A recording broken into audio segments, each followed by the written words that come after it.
Hello everyone, and today I will be reading an Arlecchino Listener by me, so let's get into it.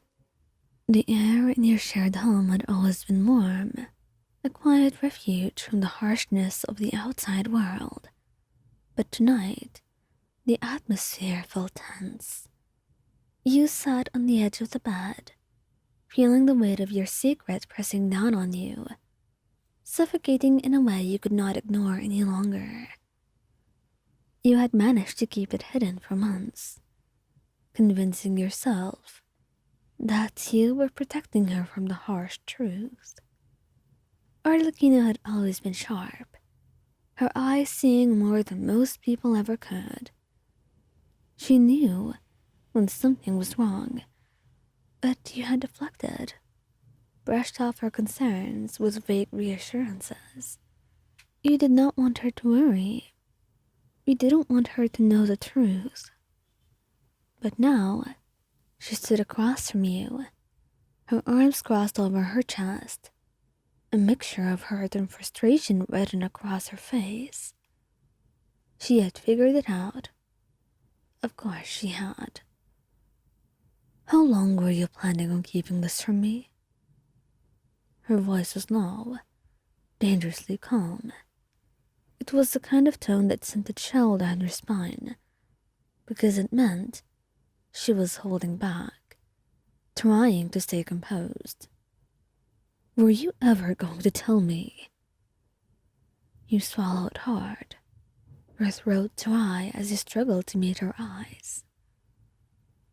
Listen, I didn't mean to burden you with it. I thought if I kept it to myself, I could protect you. Protect me? You thought hiding the fact that you thought keeping your illness from me would somehow make things easier? She asked, her fists tightening at her sides. Tears pricked at the corners of your eyes, but you blinked them back, refusing to let them fall. You didn't want to break down in front of her, not when she was already so upset. I didn't want you to worry. I didn't want you to see me like this. Arlecchino's expression softened, but only slightly. She took a step closer, her gaze intense. Do you honestly think I would not want to be there for you? That I wouldn't want to help you through this? You shook your head, looking down at your hands. It's not that. It's simply that I just didn't want you to feel like you had to carry this with me. I didn't want to drag you down. Her hands cupped your face suddenly, forcing you to look at her. Her touch was firm, but gentle, and her eyes were filled with a depth of emotion that made your heart ache. You are not a burden to me. You could never drag me down. Do you understand that? Your lips trembled as you nodded, and the tears finally spilled over. I'm sorry. I didn't know how to tell you. You whispered, your voice cracking. And Arlecchino's thumbs brushed away the tears on your cheeks, her touch surprisingly gentle. You should have told me the moment you found out. I want to face this with you, not to be kept in the dark. There was a flicker of hurt in her eyes as she said that, and it was something you hated to see, let alone knowing that you were the one that caused it. I didn't want to lose you. I was scared that maybe if you knew, you would look at me differently. That you wouldn't want to stay with me knowing that I'm a lost cause. Stop. Don't you dare say that about yourself. You think I would leave you because of this? After everything we've been through together. Her voice was firm, cutting through your spiraling thoughts, and you immediately shook your head, but the fear still lingered, gnawing at the edges of your mind. I don't know. I just don't want to be the reason you're in pain. Arlecchino's expression softened even further, and she pulled you into her arms, holding you closer. Her grip was strong, unyielding, as if she were trying to reassure you through her embrace. I love you. Nothing, and I mean nothing, will ever change that. You clung to her, burying your face in her shoulder as you let the weight of your fears and emotions pour out.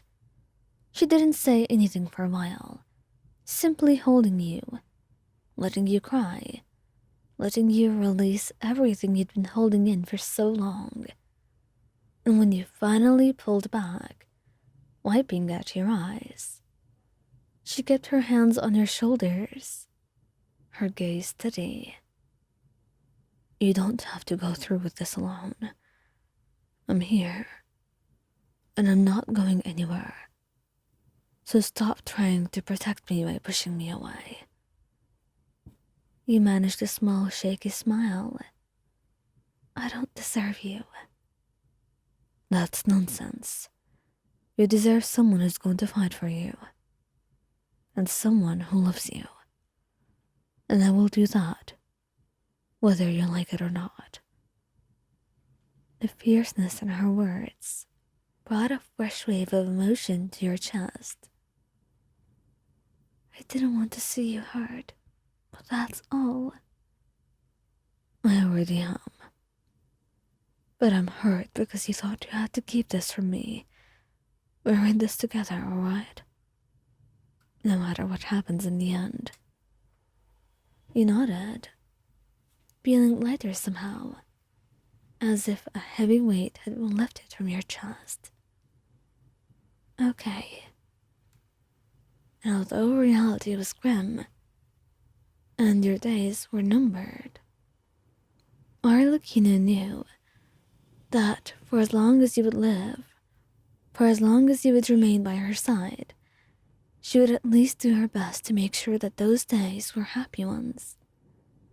That those days would not be ones that she would look back on with regret.